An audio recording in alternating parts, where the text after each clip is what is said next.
कर्म ही जीवन को तय करता है। ज्ञान की कहानी। एक बार की बात है, कहीं दूर एक गौतम नामक एक संत रहा करते थे।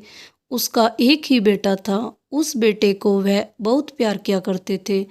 जितना वह अपने बेटे से प्यार करते थे, उतना ही उनका बेटा उनसे प्यार किया करता था। उस संत के बेटे का नाम अर्जुन था। एक दिन की बात है, वह संत भगवान की पूजा कर रहे थे। तभी उन्हें पता चला कि उनका बेटा अब इस दुनिया में नहीं रहा। यह सुनकर संत के चेहरे पर हल्की सी उदासी दिखी। फिर से वह सामान्य हो गए। लड़के का शव आया। तभी संत के पास एक शिकारी आया। शिकारी कहने लगा, महाराज, आपके बेटे की मृत्यु का कारण यह सांप है।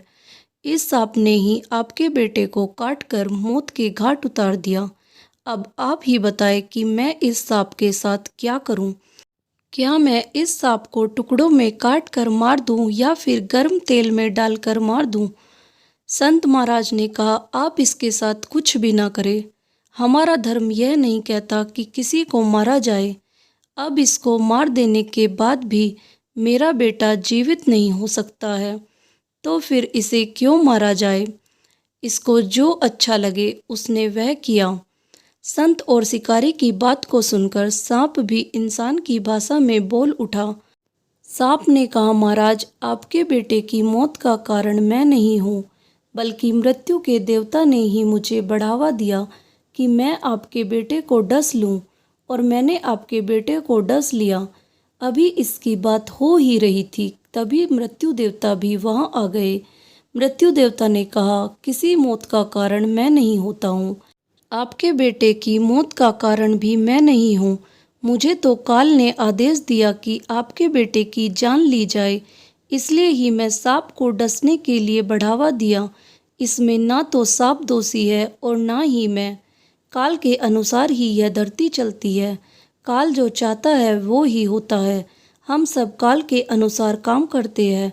मृत्यु के देवता संत, शिकारी और सांप को बता रहे थे। अभी तक यह खुद को सही बता ही रहे थे, तभी वहाँ पर काल भी आ गया। काल ने कहा, मैं भी किसी काम के लिए जिम्मेदार नहीं हूँ। जो कुछ भी किसी के साथ होता है उसके लिए उसका कर्म ही जिम्मेदार होता है। इस लड़के की मौत का कारण इसका पिछले जन्म के कर्म जिम्मेदार है। जो भी जैसा कर्म करता है उसको वैसा ही जन्म और मृत्यु मिलता है। इस कहानी से हमें ज्ञान मिलता है कि हमेशा अच्छा कर्म करना चाहिए। कर्म ही हमारे सामने फल के रूप में मिलता है। अगर किसी काम को करके हम किसी को दुख देते हैं, तो कोई ऐसा भी होगा जो कुछ ऐसा काम करेगा जिससे हम दुखी होंगे। वही अगर हम कोई काम करके किसी को खुश करते हैं, तो कोई ऐसा भी होगा जो कुछ ऐसा काम करेगा जिससे हमें खुशी मिलेगी। आपको मेरी कहानी अच्छी लगी तो लाइक करें, कमेंट्स करें और मेरे चैनल को सब्सक्राइब करना ना भूलें।